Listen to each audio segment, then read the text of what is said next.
Veterans, though comprising a small percentage of the adult population, generally around 6%, account for a disproportionately high percentage of all suicides, approximately 20%. It's estimated that around 18 veterans die by suicide each day. However, it's important to note that some studies suggest this number could be significantly higher, possibly as high as 40 to 44 per day. Several factors contribute to veteran suicide, including mental health conditions such as PTSD and depression, substance abuse, traumatic brain injuries, and challenges related to transitioning to civilian life. Traumatic brain injury is a significant health concern among veterans, with estimates indicating that a substantial portion of service members sustain a TBI during their military service. TBIs, which can range from mild to severe, can have long-term consequences on physical, mental, and cognitive health. Some veterans may have been exposed to toxins or other hazards during their service, which can lead to various health problems. Veterans' exposure to burn pits, open-air burning of waste during military deployments, is linked to an increased risk of various respiratory and cardiovascular conditions, as well as certain cancers. The PACT Act expanded the list of cancers presumed to be service-connected due to burn pit exposures, including brain, gastrointestinal, head and neck, kidney, lymphatic, lymphoma, melanoma, pancreatic, reproductive, and respiratory cancer. Yeah, everybody. I guess you were wondering what all of that was leading up to, huh? Well, some things happened over the past couple of days with Doc, and I'm not one to go out there and put his business out in the open without his permission. So I'm with Doc today, and I'm going to let him tell his story about what happened on Thursday. Hey, everybody, how y'all doing tonight? Back about Thursday, I guess it was, of last week. Me and Hank, my neighbor down the road there, we were out there at my new property, and we were talking about things we want to do there, how I want things done and whatnot. And I asked on Hank there, could he get maybe his grandsons and his son maybe to kind of help me out, about clearing the land and stuff, and bring their tractors over, or shoot, they could even use one of my tractors. We were just having this conversation, and everything was going like it was supposed to. And I'm not really sure I know how to explain how it happened, exactly what happened. All I know is I was talking to Hank, and the next thing I know, I'm in the hospital. And I believe, Jane, you said that Hank called you and explained a little bit to you. Yeah, he did. He called and told me that you were heading to the hospital, and I said, what happened now? And he said, we were just talking. And the next thing that came out of old Doc's mouth was sounded like gibberish. Couldn't string a sentence together. Couldn't make sense of it. So, of course, I got what I was doing, and I was out my front door and in my car in a heartbeat. Now, I called your sister, and I think your sister got a hold of your youngest son, because when I got there to the hospital, they wouldn't let me go back there because I wasn't immediate family. So I didn't know what was going on. Nobody would tell me nothing. A couple hours had passed, and but ER doc was like, I need to talk to somebody, tell somebody what's going on. Who came in with this me? And I kind of looked at him. I said, well, I didn't come in with him, but I was behind him by a couple hours. And he said, he says, we think we think it could be a stroke. So That question, boy, was what did it feel like when you couldn't talk and you were trying to talk? What happened? It was a very frustrating feeling because in my mind, I knew what I wanted to say, but by the time it came out of my mouth, it sounded like gibberish. Okay. I do know, I remember my hands were really shaky, and, well, I couldn't get myself together, so to speak.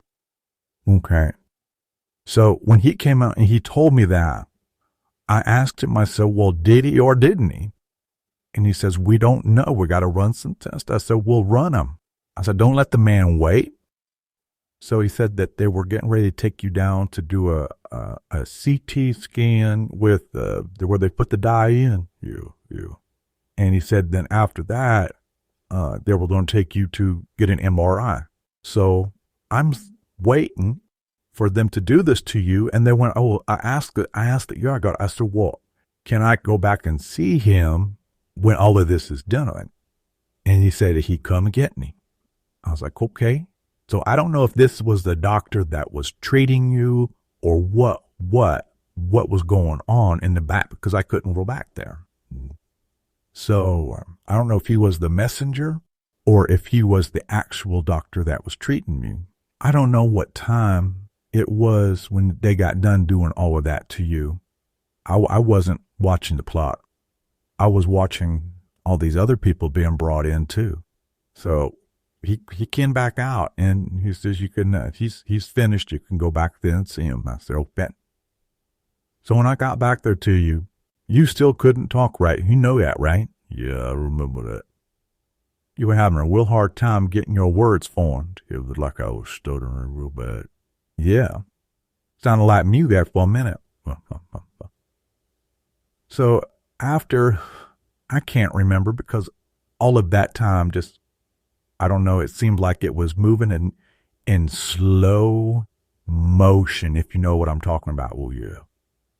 So your son came the next morning, I think, not, if I'm not mistaken, but he did have a conversation with your son over the phone, as I remembered you telling me that about whether to give you that life-saving drug for someone who's had a stroke, right?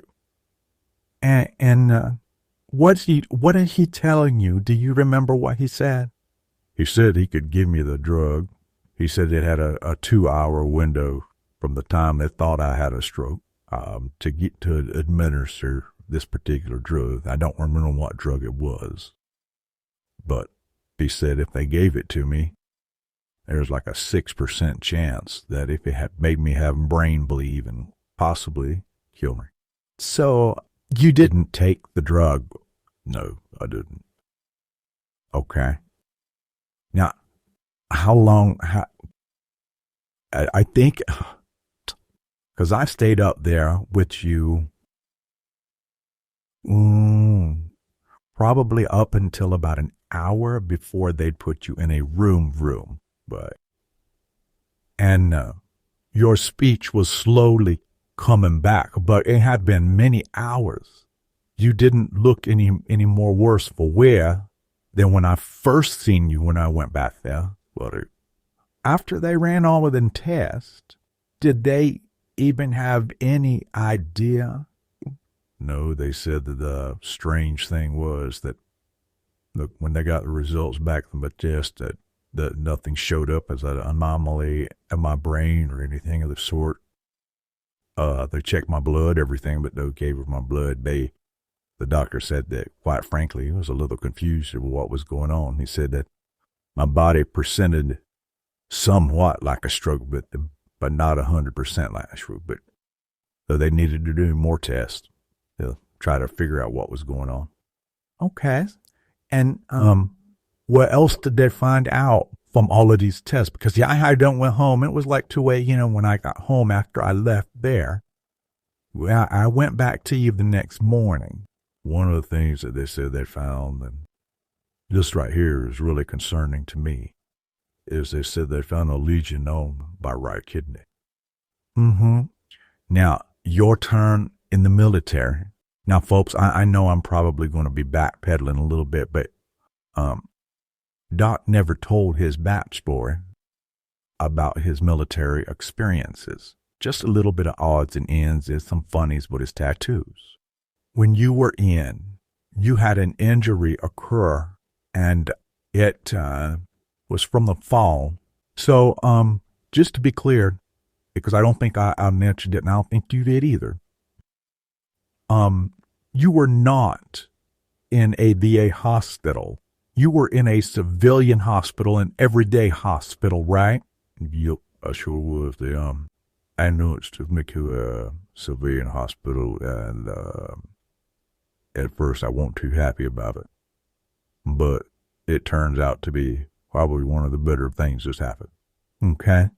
So, getting back to your accident that you happened in the military, because you were closely getting ready for your retirement, right before all of this transpired, right?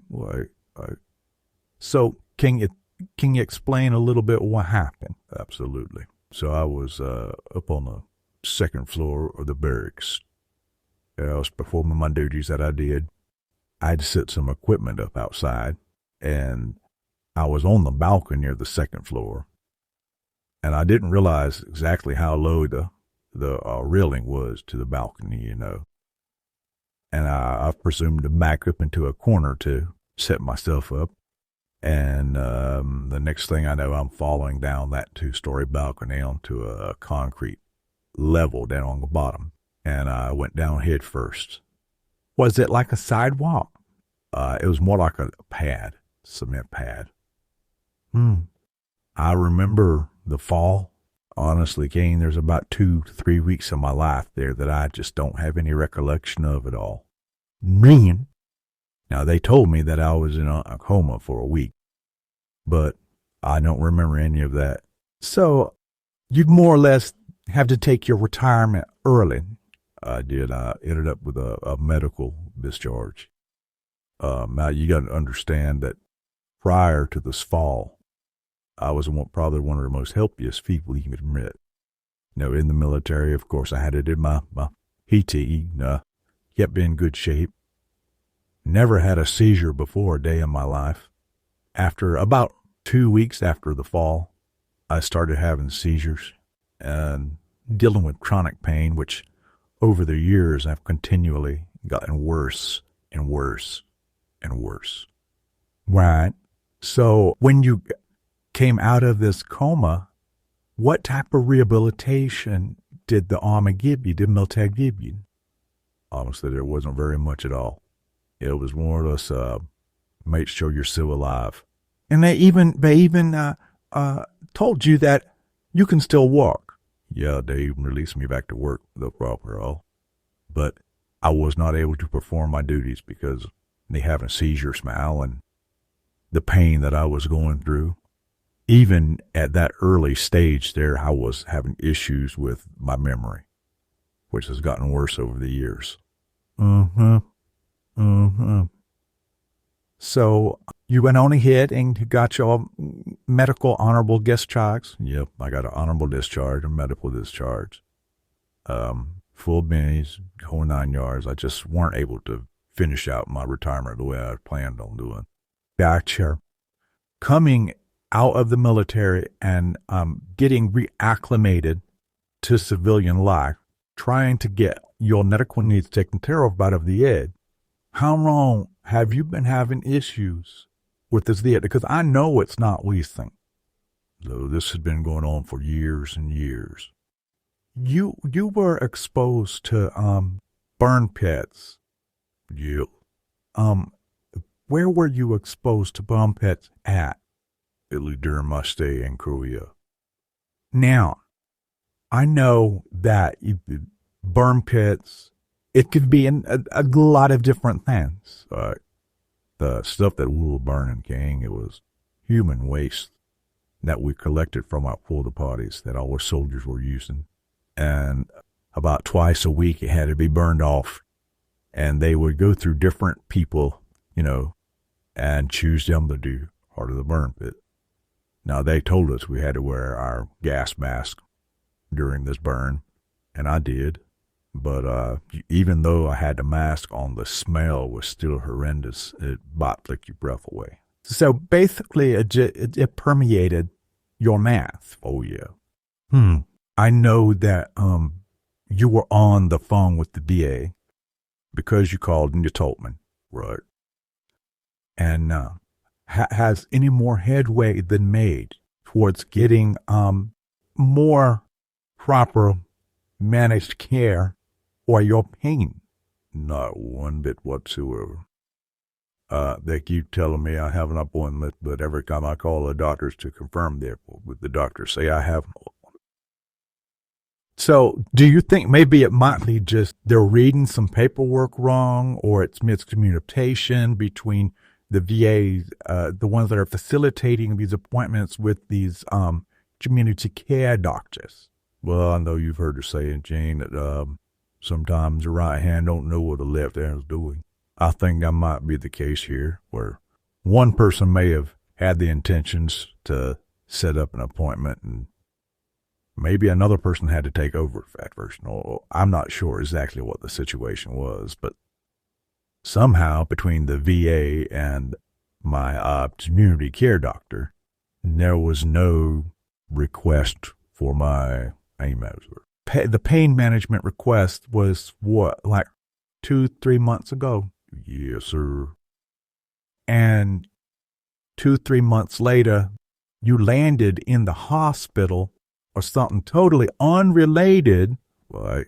But they also treated your pain while you were in the hospital. They sure did. And I got to say this, I might recall the name of the hospital, but the doctors and the nurses there did way more for me in that 4 or 5 days that I was there than the whole time that I've been battling with the VA. That really doesn't speak a whole lot about our VA now, does it? No, it don't. I've always said that I don't like the VA, but they put up the veterans, they put us in a situation where we really don't have much choice. Now, the last time you went to the VA ER, can you explain what transpired your last visit? The last time that I was there, King, at the end of my visit, the doctor sat me down and he said, Doc, there's nothing more that we can do for you. The medicines we've been giving you, if we continue down the way we've been going, it's going to do you more harm than it is good. So really, there's nothing more that we can do for you. Then basically, they were telling me not to come back to the yard anymore. Well, that's about a darn shame. You know that's right. I walked out of there. I was so mad, I could have bit nails on too. My goodness. Do you know what pain meds they had you on when we were there? Well, for the first day, I was so scrambled brain that I really didn't know what was going on. By the second day, I asked the doctors what was going on as far as medicine. They weren't giving me, and they told me they were giving me morphine. Well, that won't really do the thing. But I didn't care at the time because I was in so much pain. I was wanting to take whatever they would give me. Yeah, but there seems to be you and morphine seem to butt heads, right? Oh, yeah. One of the protocols of the VA, including a number of the military there, was they used morphine as part of their pain management back then. The VA had me hooked on morphine for many years. And instead of gradually getting me off of it, they cut me off cold turkey. And I went in, what you thought it, withdrawal? Yeah, withdrawal. I went through withdrawal there for about a month or so, and I've been one of the worst months of my life. I bet that wasn't a pretty sight. No, sir. It wasn't pretty sight at all. Many times during that, especially during that particular month, I contemplated suicide. I figured that'd be a better way out than having to suffer the way I was. I don't know if you feel comfortable about talking about what happened when your son and I was in the room. If you don't feel comfortable, I discussed it. I have no problem with that, King. So that you know they have no more chambers. wasn't addicted to, and therefore I cannot tolerate it any longer. That on top of the fact that they were withholding some of my medicines that I needed, especially the medication to help me with my PTSD and minor depression. Yeah, they failed to give you that medication, didn't they? Yeah, buddy. And as a result, I think it was the second or third day I was there, something like that. Whatever, you and my son was there in the room with me. I don't know exactly what happened, what brought it on, what triggered it, but something snapped inside of me, and I went off on everybody that I saw. Yeah, you kind of you had a lot of choice words for everybody in that room. Yeah, I did. As a matter of fact, I smashed the IV out of my arm and started putting on my regular clothes, but they had me in the hospital gal. And I told the doctors they had a choice. They either had to knock me out or let me go. Well, nobody knocked you out, but your son and I more or less pinned you behind in that bed. Yeah, you guys did, man. I talked me down. I'm grateful you did, be honest with you.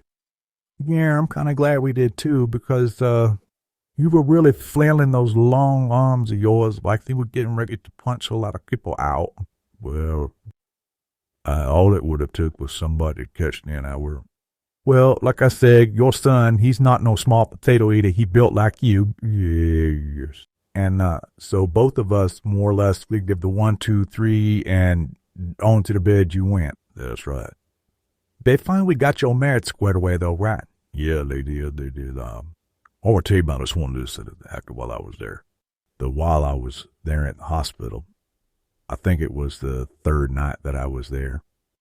I'm diabetic, and I think that they're Ozempic my diabetes. And since I'm on that, I don't take insulin or anything of the sort. Well, this one nurse, that's her time to give me my medications for the night. And she started putting something in my IV, which I thought was one of the pain medicines they were giving me. And as she was administering that thing, I looked over on the table and I saw the actual bottle of the pain medicine. So I asked the lady, I said, darling, and you don't know what that is you just gave me? And she told me it was insulin. And I commenced to tell her, that I ain't supposed to be on insulin because I'm on Ozempic. Well, she walked out of the room, I guess, to find out for sure if I was telling the truth or whatnot. And by the time she got back into the room, I was laid on my side on my bed, shaking uncontrollably because my sugar had dropped so low that it was very dangerous. That nurse could have killed me that night. Oh, my word. Well, I filed a complaint with the case manager and the head nurse that was there. Now, why would they think that you was on insulin? Because they got the VA medication list from the VA pharmacy. I don't know if it was oversight or what the deal was. But all I know is that woman could have been in my life or I was in there. Oh, mercy. So the pain med that they put you on when they took you off their morphine, that was that Toradol. Yeah, but see, the Toradol, you can't take that consecutively for a long period because that's the drug that causes liver damage. Now, what was it they were giving you at the VA emergency room? They also gave me the Toradol. Okay. So they added another pain medication to your list along with your normal medications that you take. And what was that? Tramadol. Okay. So you're taking I want to call it like a cocktail, because you're also on, what's the other one? The gabapentin. Okay, so you're on the tramadol and the gabapentin, and that's supposed to, if I'm not mistaken, he can correct me if I'm wrong, that kind of like stops the pain signals from going everywhere, kind of like stops that pain. Right. Just, it may be a member's combination, Jane, but it works. Well, if it was dangerous, they wouldn't have given it to you in the hospital, right? Well, I would hope. When I came up and got you to bring you home, Yeah. you want to tell folks what you went and you did. Well. I also knew would bring that there, though. Oh, no, we're going to end this one on a funny. Well, I was in such a hurry to get home, you know, that then I've been in the hospital for a while, and I already home and laid my own bed. I was in such a hurry, you know, when I came out of the room, I grabbed everything, you know, put my cell phone in a wheelchair, but I was sitting, man, as they rolled me out, and we got in the car and didn't think nothing of anything, and we got back to my house. And, well, I needed to call my son to let him move out of the door, and I couldn't find my phone. Evidently, I had left it at the hospital. But you told me you thought you left it on the bed. Well, I thought I did, but evidently I'd left it in the wheelchair because I called the hospital to see if they had my phone in the room, and the nurses all looking there and all, and they couldn't find it. But a few minutes later, I got a call from the hospital, and this time it was from the security people here. And they said that someone had reported my phone being in a wheelchair, and they had it for me, you know, and told me I need to pick it up. You know what would solve that problem with you and your cell phone? What's that? Get you a man bag. I know you didn't just tell me that.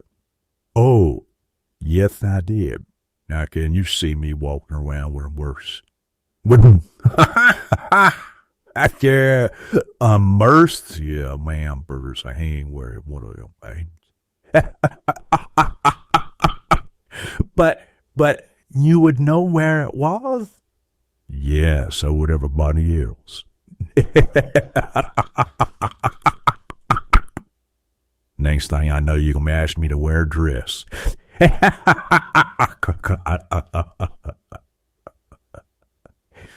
No, I'm going to have to go with no dang on dress.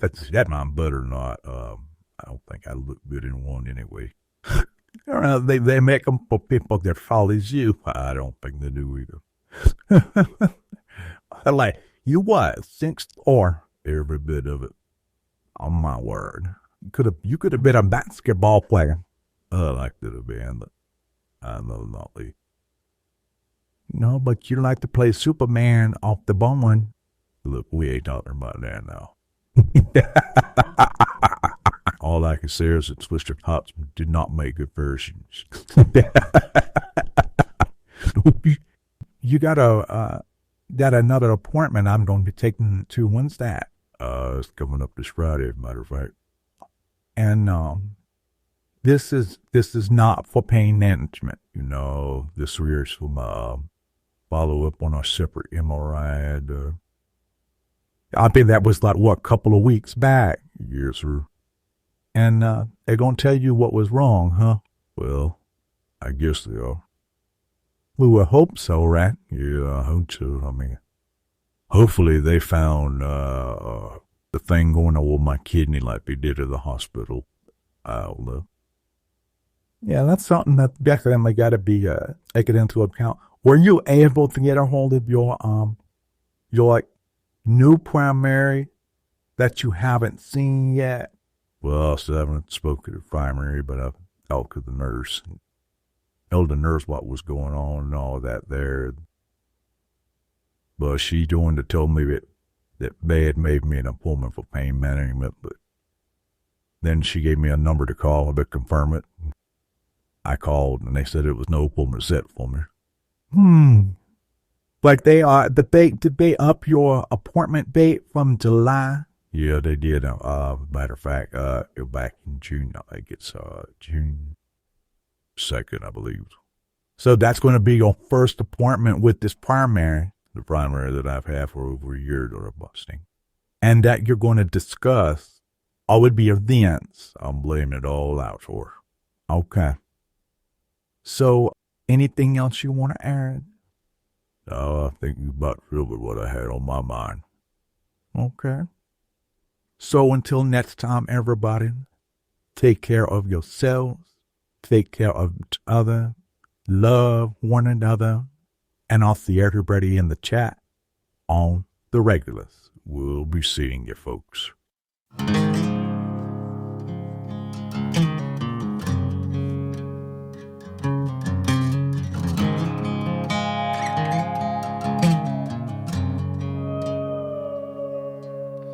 Soul searching, fall apart, tunnel vision, hiding in the dark. Well, I ain't gonna holler before I really bleed. Salvation, a quick fix remedy. You said I never could change. I thought I never could change. They said I never could change. Damn right, never would. Leave the light.